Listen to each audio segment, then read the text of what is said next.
Hello students, welcome to video lecture series of Artificial Intelligence and Intelligent System provided by St. Andrews Institute of Technology and Management affiliated to Maharishi Dayanand University, Rohtak, Haryana, approved by Government of India AICTE. I am Ms. Pratishri Patnaik, Assistant Professor working in Computer Science Department. In today's lecture, we are going to study about the knowledge representation. Well, knowledge representation, as we know, that human being can acquire the knowledge through the learning process. But for an intelligent system, the acquire of knowledge has to be fed by the knowledge developer or the designer. So, a machine or an intelligent system will work efficiently with a good decision making system. So, a knowledge representation is important. So, in today's lecture, we will be focused on the various techniques of knowledge representation, that will be propositional logic and first order predicate logic.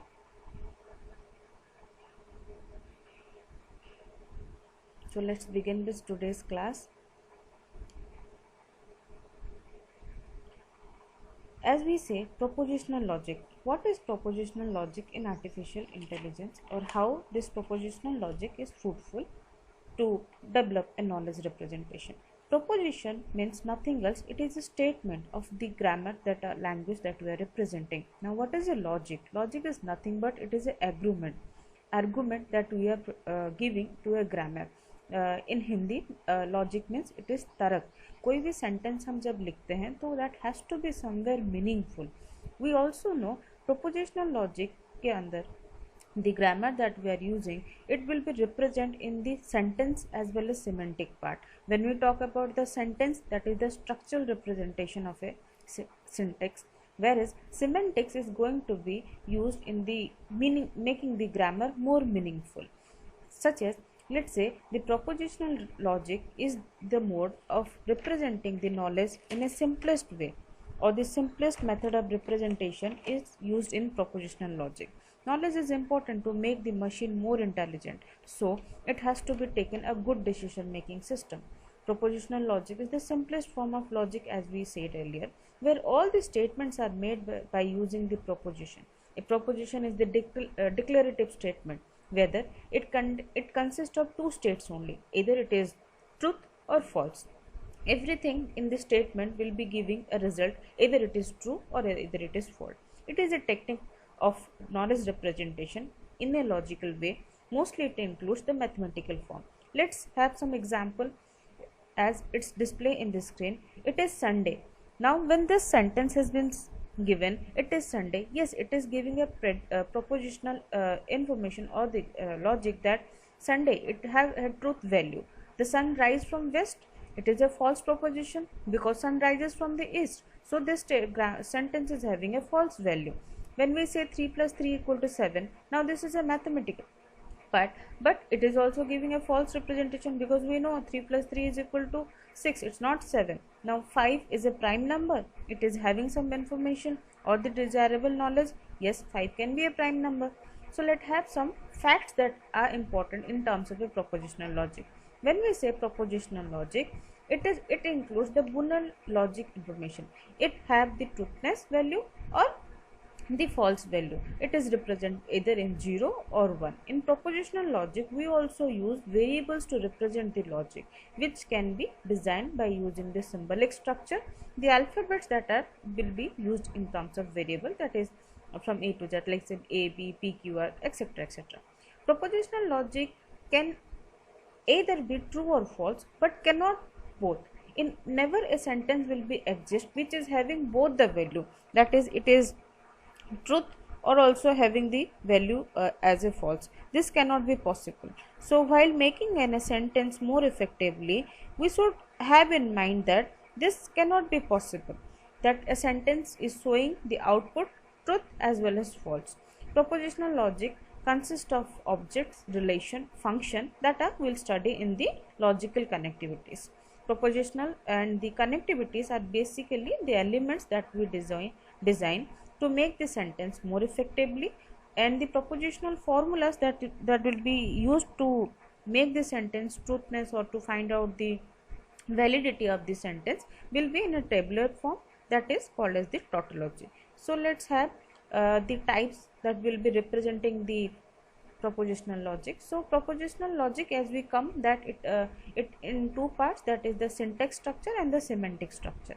When we say the syntax structure of a propositional logic, it is also further represented in two ways, that is the atomic proposition or a compound proposition.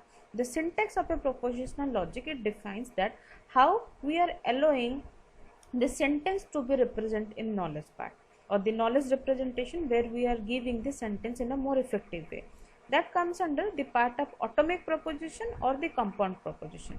When we say it is an atomic proposition is the simple proposition, like every simple statement or simple language statement that we have given, 2 plus 2 equal to 4. Yes, atomic proposition, it has a true fact that 2 plus 2 equal to 4. It is an atomic proposition. When we say sun is cold, is a atomic proposition, but it is having a false value. This is not a correct statement. When we say compound proposition, more than one statement when we will be combining to form where two information or two fact is going to exist. More than one fact if it is existing in that statement, we will say this is a compound proposition. Now when we say compound proposition are constructed by combining simple or atomic proposition by using parenthesis and logical connectivities. We will study what is logical connectivities also, how the parenthesis can be designed. When let's have an example, it is raining today and the street is wet. Same way, when we say it is raining today, take the umbrella. So if it is raining today and the street is wet, here there are two conditions. Here there are two conditions or two facts are existing. It is raining and the street is wet. Yeah, it may have a true fact. Ankit is a doctor and he is having a clinic in Mumbai. So we have two information here. Ankit is a doctor and he has a clinic in Mumbai. Ankit and clinic he have in Mumbai. So this type of sentence comes under the compound proposition. When we proceed for what are logical connectivities. Now when we talk about logical connectivity, are used to connect two or more proposition and represent a syntax in a logical way. So what are the logical connectivities that mostly used? Let's say negation. A sentence such as negation of P is said to be used the literal, either it have a positive literal or the negative literal. Then we have conjunction with us. Conjunction is similar to AND operation. A sentence has to be connective such that P conjunction to Q. We will read as P conjunction to Q. Let's have an example. Rohan is intelligent and Rohan is hardworking. So this statement is saying P conjunction Q. Yes, Rohan is intelligent and Rohan is hardworking. This is P conjunction Q. Now disjunction. A statement has disjunction or like we say that it is working on the OR property. Where P and Q are the proposition. Ritika is a doctor or engineer. Then the statement, let's say P, Ritika is a doctor or Ritika is a doctor. So we will be writing in this way, P conjunction to Q. When we say implication, then both the sentence has to be implicated to each other by using if-then rule. If it is raining, then the street is wet. Let's say P, it is raining, and Q, the street is wet. So in this way we will be representing P implies to Q. If it is raining, like if it is raining and street is wet, so P implies to Q. And one more is there for the bidirectional. When both the statement are equally bidirectional, dependent upon each other. For example, let's say if I am breathing, then I am alive. For example, if I am breathing, then I am alive. Am I alive if I am breathing also? This statement is also correct.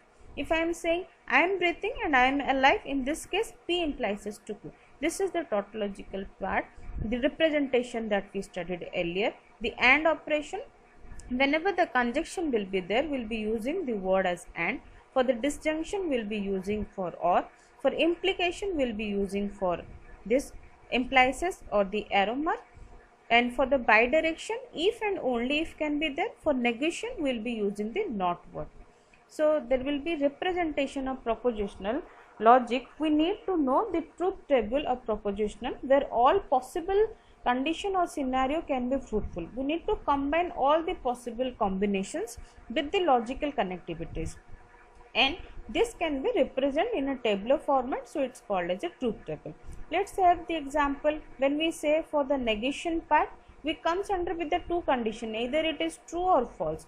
Let's say we have a statement in P. If it is true, then the negation of P will be false. Again, if we have the condition for false, the negation of false will be true. Same way for the conjunction, as we studied earlier, this will be working with the AND condition. If there is true and true, then the negation is giving you the truth value, rest all value will be giving you the false statement. For disjunction, it is working with the OR condition. If this is true, this will be true. Either a P and Q will be having the truth statement, definitely the output will be also having the truth value. And again, when for the OR part, if we have P and Q both are having the false part, then the output will be in the false. For the implication part, that P implies to Q, if P is having the true value and dependent upon the Q, then the P implies Q will be the true part. Any one value has to be true condition, but when the Q is in a falsity or false value, then the truthness will not exist, the statement will be in false state. And this is for bidirectional, both the statement has to be, if P is true and Q is also true, or Q is true or P is also true. In this case, this is true, false, true, false. Now we also come across with the three representation of taking the propositional value. This is P, Q and R. We are taking negation of P, then we are taking P conjunction disjunction with Q, and P disjunction Q implies to negation of Q. Basically, student, this type of application questions you will come across while giving the competitive exams like say GATE or NET exam or any government oriented exam. So you need to solve this objective questions by creating the truth table first of all. When you get any type of sentences to solve in the proposition, and you get this type of tabular format, and you have to give the answer. Now, as we have given the representation, now let's have a precedence order. How you will be solving this complex statement over here? There is a precedence of order. How will be solving? Just like the arithmetic operator that we used in Bodmer's rule, there is a precedence or order for the propositional connectors or the logical operators. The first precedence is given to the parenthesis. The second precedence is given down to the negation, that the negation of P or negation of A wherever the statement is given. Third precedence is the conjunction AND operator. Fourth precedence will be the disjunction. Fifth one will be the implication, and the sixth one will be the bidirection. Now, what is logical equivalence? Logical equivalence is also a feature of propositional logic. Two or more propositions are said to be logical equivalent if and only if two or more propositions are said to be logical equal. This is a proposition, and here we are also getting a result. So what happened when these two values are identical to each other? When these values are identical each other, we say that these are logical equivalents to each other. Let's say we have two propositions A and B. So for the logical equivalence, we can write the equation A implies to Q, A bidirectional to B. In the truth table, we could be able to see that negation of A, disjunction with B, and A implies B both are having the equivalent state. So this is the logical equivalence example. I hope it is clear. Now, as we studied many properties in the mathematical unit also in school time, same operators will be used in the part of propositional. What is commutative law? Commutative law is, as it's saying, P conjunction to the part to Q, then Q conjunction P, both must be same. If P disjunction Q is there and Q disjunction P must have the same value. The associative property is also, if P conjunction Q conjunction to R, then P conjunction to Q conjunction R is also same. Same way, P disjunction to Q disjunction to R will be same as P disjunction to Q conjunction disjunction. Identical element, what is identical? If P conjunction to true value, then this will be represented as P. If P disjunction to true value, then this will be represented as true. Distributed property, just like A into B plus C is equal to A plus B into B plus C, we are using the same phenomena. P disjunction P conjunction to Q disjunction R will be P conjunction to Q, and will we have P conjunction to R. That is the De Morgan law. Negation of P conjunction to Q equal to negation of P disjunction to negation of Q. Same way, this is double implication, or like I said double negation when we are using to any statement. This will be given as a pre, that is the truth value. Now as we studied the propositional logic, so in propositional logic the universal truth statement are not fruitfully designed. We cannot represent the statement or the relations that exist in this statement that comes under for all, some, none of this. So these all are the drawback of propositional logic.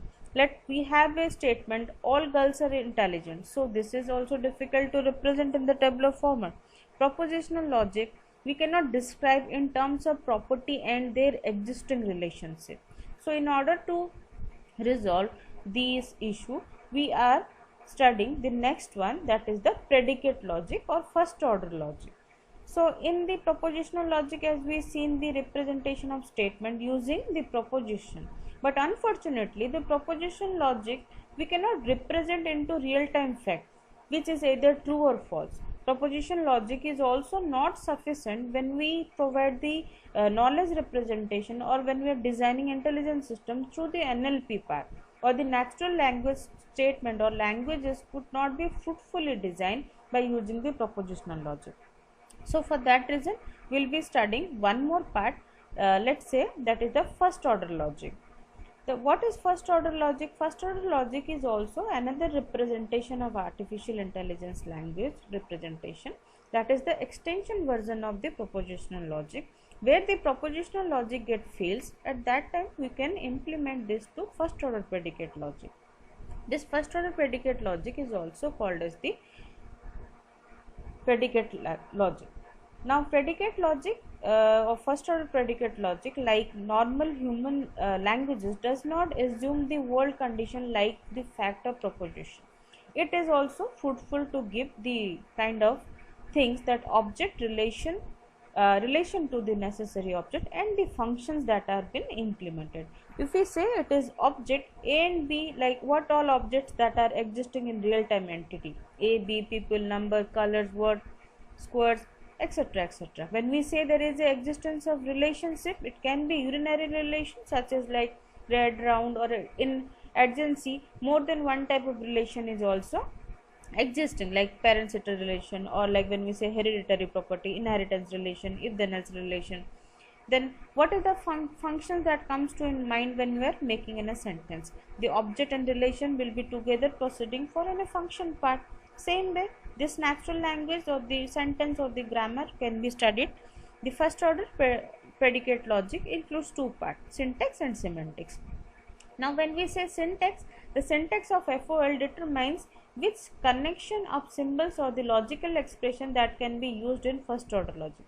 It basically includes the syntax in the first order logic. We have a truth table below. We have consonants that will comes under the noun part. We have the variables that we are declaring. We do the predicate, finding the relationship. We use the functions, what makes the relation between the object and the predicate relation value. We use the connectivities, we use the equality operators, and we use the quantifier. Later on we will study what is quantifier, how these quantifiers are applicable. So as we studied, the syntax is divided into two parts, that is the atomic and the complex. When we say atomic FOL, atomic sentences are the basic sentence of first order logic. This sentence are well formed by using the predicate symbols with using the parenthesis. Let's say we have a atomic syntax representation, we will be using the predicate, term 1, term 2 up to what n number of terms are written in the grammar. Let's say for example we have Ravi and Ajay are the two brothers, then predicate relation is giving brother and the terms are there Ravi and Ajay. This is the short form of representation. Another example, Chinky is a cat, we are giving Chinky, that is the object reference type of equations. What is complex statement? Now complex sentences are used by making the combination of atomic sentences using the connectivities. First order predicate is also divided the sentence into two parts, subject and predicate, as we studied earlier in our English lessons also. Subject is the main part of the sentence. A predicate can be defined a relation which binds two atoms together. That is it. Let's say x is an integer. When we say x is an integer, it consists of two parts. The first part, x is a subject, and second part, it is an integer. So we will be representing in this way. X is a subject, is an integer will be the predicate part. This is the second part, this is the first part. Now what are quantifier? As I said earlier, a quantifier is a language elements which generate the quantification, and quantifier specific the quantity of specimens that are existing in the universal of disclosure set. These are the symbols that permits to determine or to identify the range and scope of variables and the logical expressions. Universal quantifiers, let's say for example, the everyone, it comes under, for all statement is comes under, like say all human beings are mortal. This is also a universal truth statement. All human beings are mortal. Existing, all human beings survive with the process of breathing. These all are universal statement. Existing statement, when we say for some, at least once, suppose we are flipping to in the statement of probability. When you toss a coin, at least one time the head must come. That is also a statement. What is universal quantifier then? Universal quantifier is the symbol of logical representation which specify the statement within a range of truth value in everything or existing or in everything or every instance of that particular thing. Universal quantifier is been symbolized by inverted A, and universal quantifier will use the implication connectivity. X is a variable, then it will be read as inverted A. For all x, for each x, for every x. These are the statement. Like all men drink coffee. Let's have an example. All men, that comes under with the universal disclosure set. X drinks coffee. Connectivity. X drinks, x2 also there, x3 also there. These are the total number of set values are present elements inside the universal disclosure. Now when we write this statement, this is for all men x drinks coffee. This is the statement part. It will be read as there are all x, where x is a man who drinks coffee. This is for all men x who implies as drinks coffee, and this is the term 1 and term 2 where the argument is passed. What are existential quantifier? Existential quantifier, the type of quantifier which express the statement within the scope of truth for at least one's value. It is denoted by the logical operator in inverted E, we say. When it is used to predicate the variable, it is called as the existing quantifier. Existing quantifier will be using the and conjunction symbol.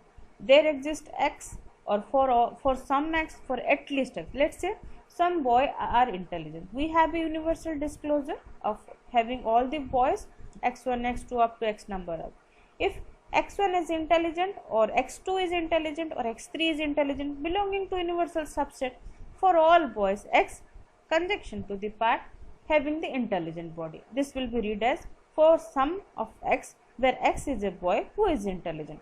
Out of the universal disclosure, we know some boys are intelligent. Maybe x4 is intelligent, or x7 is intelligent, or x99 is intelligent.